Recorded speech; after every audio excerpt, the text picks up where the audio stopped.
administration to have essentially dismissed them as being crackpots or gold bricks or any number of things that they might want to, blame them for. It's their issue. It wasn't anything that was legitimate. That's false. These are legitimate concerns that these individuals had. They had, physiological symptoms presenting, and they, in many cases, depending on the severity of the attacks, are, in some cases, shells of their former selves. And so I take this very, very seriously. And so we started this investigation basically to determine essentially the veracity of the claims, who's been hit, what are the nature of these claims, and we uncovered a heck of a lot more. Is there a way to attribute?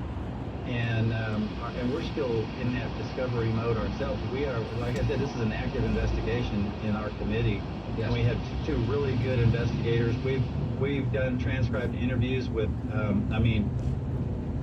probably 50 people, different members of the IC and other agencies, not only CIA, which were they were sort of disproportionately targeted because of the nature of their work, but there were also Department of War individuals, Department of State.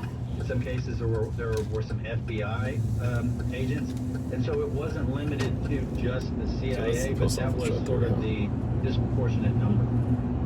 Yeah, and you see that our CIA agents, especially when they're overseas, isn't the nature of those to be secret, discreet? I mean, is it possible people became aware of who they were and then started attacking them? Is that how this happened?